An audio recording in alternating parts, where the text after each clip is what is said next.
প্রিয় বন্ধুগণ আমার, প্রিয় ভাইয়েরা আমার, যখন আব্দুল কাদের জিলানী রহমাতুল্লাহ আলাইহির 7 বছর বয়স, সেই সময় আব্দুল কাদের জিলানী রহমাতুল্লাহ আলাইহির মা চিন্তা করলেন, আমার ছেলেকে তো মক্তবে দিতে হবে, মক্তবে নিয়ে যেতে হবে।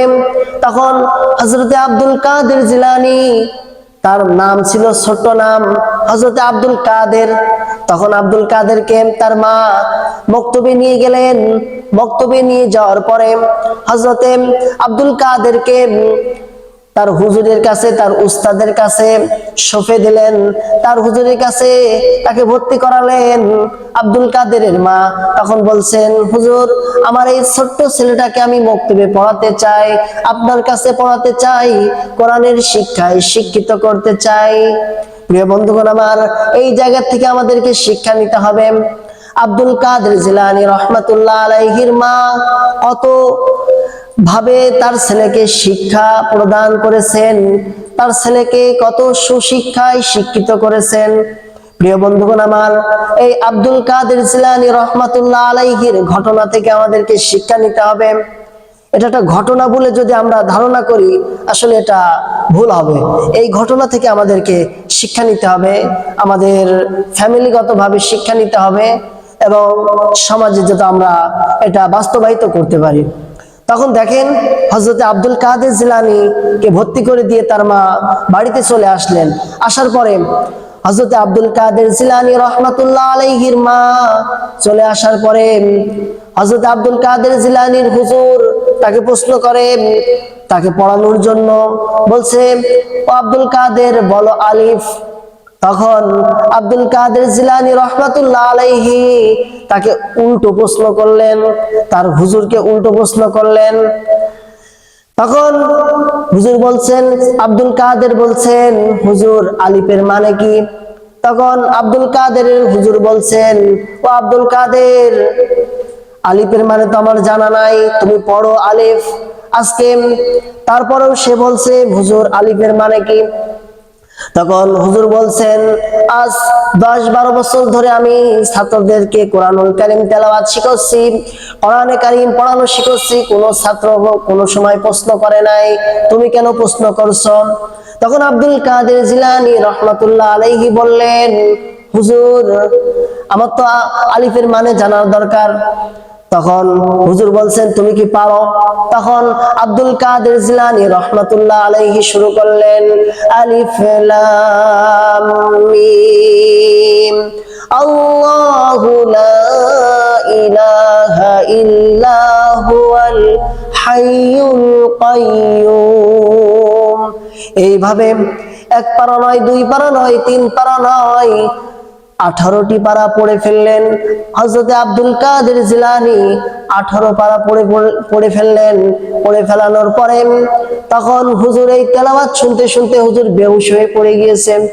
তখন যখন আপনার সময় হয়ে গেল, আব্দুল কাদের জিলানী রহমাতুল্লাহ আলাইহির মক্তব ছুটি হয়ে গেল, সেই সময় আব্দুল কাদেরের মা আব্দুল কাদেরকে নিতে আসার পরে তখন দেখে হুজুর বেহুশ হয়ে পড়ে গিয়েছে, হুজুর বেহুশ হয়ে পড়ে রয়েছে। তখন হুজুরের হুশ ফেরানো হলো। হুশ ফেরানোর পরে হুজুর যখন আব্দুল কাদের জিলানী রহমাতুল্লাহ আলাইহির মা জিজ্ঞাসা করলেন, ও হুজুর, আপনি বেহুশ হয়ে পড়ে গেলেন কেন? তখন হযরত আব্দুল কাদের জিলানী রহমাতুল্লাহ আলাইহির হুজুর বলছেন, ও মা, তোমার এই ছেলে তো, তুমি কি তোমার এই ছেলেকে কোন জায়গায় পড়িয়েছিলে আগে? তখন হযরত আব্দুল কাদের জিলানী রহমাতুল্লাহ আলাইহির মা বলছেন, হঠাৎ এই প্রশ্ন, আমার ছেলেকে তো আমি কোনো জায়গায় পড়াই নাই, আপনার কাছে সর্বপ্রথম মক্তবে দিয়েছি, আপনার কাছেই কোরআন শিক্ষা করার জন্য দিয়েছি। কিন্তু হযরত আব্দুল কাদের জিলানী রহমাতুল্লাহ আলাইহির মা বলছেন, হুজুর, আমার এই ছেলে কি আপনার সাথে কোনো রকম বেয়াদবি করেছে, কোনো খারাপ আচরণ করেছে? তখন হযরত আব্দুল কাদের জিলানী রহমাতুল্লাহ আলাইহির হুজুর বলছেন, ও মা, ও তো আমার সাথে খারাপ ব্যবহার করে নাই, কিন্তু ওর ভিতরে যেই আল্লাহ প্রদত্ত, ওর ভিতরে যে জ্ঞান আল্লাহ পাক রব্বুল আলামিন দিয়েছেন, বাকি 18 পারা পড়ে ফেললেন। এই তেলাওয়াত শুনে আমি বেহুশ হয়ে পড়ে গিয়েছি। এই তেলাওয়াত শোনার পরে আমি বেহুশ হয়ে পড়ে গিয়েছি। কিন্তু দেখেন ঘটনাটা বলেন। তখন এই কথা বলার পরে তোমার ছেলে তো 18 পারার হাফেজ হয়ে গেছে। তখন এই কথা বলার পরে হযরত আব্দুল কাদের জিলানী রাহমাতুল্লাহ আলাইহির মা হাউমাউ করে কাঁদা শুরু করে দিলেন। কাঁদার পরে তখন হুজুর বলছেন, ও মা তুমি কাঁদো কেন?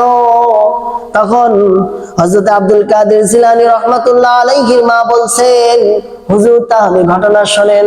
যখন আমার এই ছোট্ট আব্দুল কাদের আমার পেটে, তখন আমি যেহেতু একজন কোরআনের হাফেজা, আমি সব সময় সর্বক্ষণ সংসারের যেই কাজে জড়িয়ে গিয়েছি না কেন, সব সময় আমি আল্লাহর কোরআন কারীম তেলাওয়াত করেছি।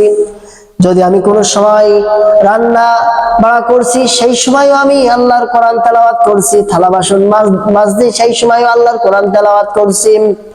যখন সংসারের যেই কাজে আমি জড়িয়ে যাই না কেন, সব কাজে আমি আল্লাহর কোরআনুল কারীম তেলাওয়াত করছি। আর যখন আব্দুল কাদের জিলানী রাহমাতুল্লাহ আলাইহি আমার গর্ভে আসলেন, তখন আমি বেশি বেশি করে কোরআনুল কারীম তেলাওয়াত করতেছিলাম।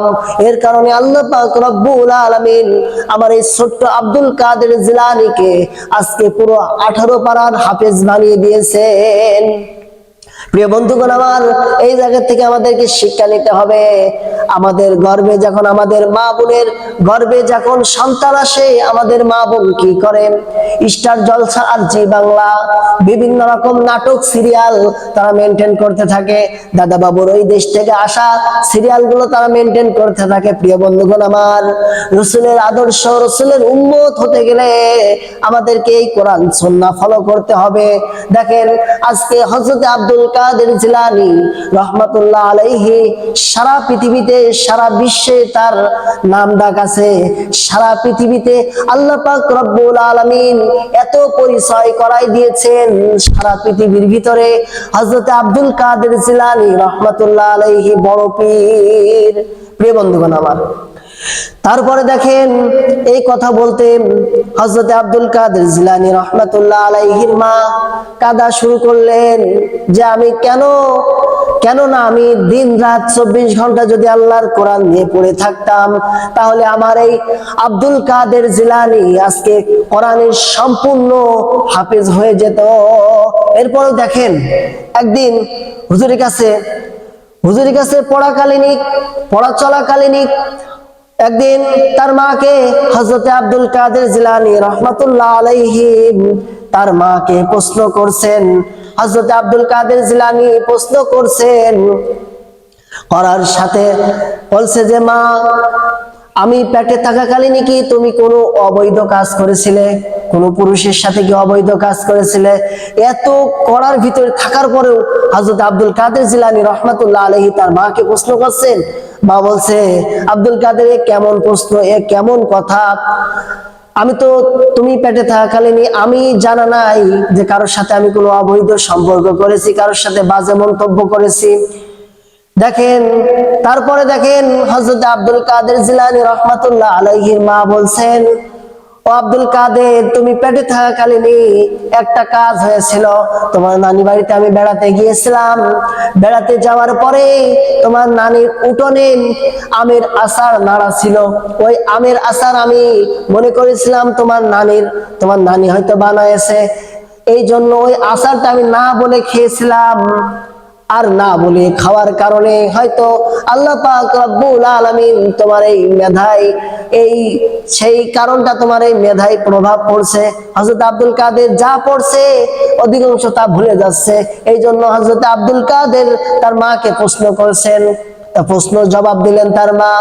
দেখেন আমাদের প্রিয় বন্ধুগণ আমার, পর্দার আড়ালে আমার সম্মানিত মা এবং বোনেরা, মা বোনেদের উদ্দেশ্যে আমি বলতে চাই, যখন সন্তান গর্ভে আসে, সন্তান যখন পেটে ধারণ করেন, অনেক সময় আছে মানুষের জিনিস না বলে খাওয়া, অনেক সময় আছে মানুষের জিনিস খেয়ে ফেলানো। দেখেন এই জন্য হযরত আব্দুল কাদের জিলানী রাহমাতুল্লাহ আলাইহির মা থেকে আমাদেরকে শিক্ষা নিতে হবে যে কোনো মহিলার সন্তান যদি গর্ভে ধারণ হয়, তখন আপনাকে প্রথম নম্বরে আপনাকে অনেক কিছু মেনটেন করা লাগবে। অনেক কিছু যদি মেনটেন করতে পারেন, তাহলে সম্ভব হবে হযরত আব্দুল কাদের জিলানী রাহমাতুল্লাহ আলাইহির মায়ের মতো মা হওয়ার সুযোগ থাকবে এবং আপনার ওই সন্তানটাকে হযরত আব্দুল কাদের জিলানী রাহমাতুল্লাহ আলাইহির মতো মানাতে পারবেন। কিন্তু দেখেন প্রিয় বন্ধুগণ আমার, যখন সন্তান পৃথিবীতে আসে, আল্লাহর হাবিব রাসূল করিম সাল্লাল্লাহু আলাইহি ওয়াসাল্লাম বললেন, পিতামাতার পরে দুইটি দায়িত্ব থাকে। প্রথম নম্বরে সেই পিতামাতা সেই সন্তানের একটা সুন্দর একটি নাম রাখবে, আর দ্বিতীয়ত আল্লাহ রাসূল বললেন তাকে কোরআনের শিক্ষায় সুশিক্ষায় শিক্ষিত করতে হবে। প্রিয় বন্ধুগণ আমার, যখন আমাদের সন্তান আসে তখন দেখেন আমরা নাম রাখি ডিপজল, নিশা সওদাগর, মাইকেল জ্যাকসন, এই বিভিন্ন রকম লালটু মন্টু, এই ধরনের নামগুলো আমরা রাখি। প্রিয় বন্ধুগণ আমার, এই ধরনের নাম রাখা যাবে না। আর হযরত আব্দুল কাদের জিলানী রাহমাতুল্লাহ আলাইহির মা থেকে শিক্ষা নিতে হবে। প্রিয় বন্ধুগণ আমার, সব দিকে আমাদেরকে মেনটেন করতে হবে যেন আল্লাহ রাব্বুল আলামিন আমাদেরকে হযরত আব্দুল কাদের জিলানী রাহমাতুল্লাহ আলাইহির ঘটনা থেকে যেন আমরা শিক্ষা অর্জন করতে পারি এবং আমাদের পরিবারের শিক্ষাটা যাতে শিক্ষার আলো আমরা ছড়িয়ে দিতে পারি এবং সমাজে ছড়িয়ে দিতে পারি। আল্লাহ রাব্বুল আলামিন যেন আমাদেরকে সেই তৌফিক দান করেন।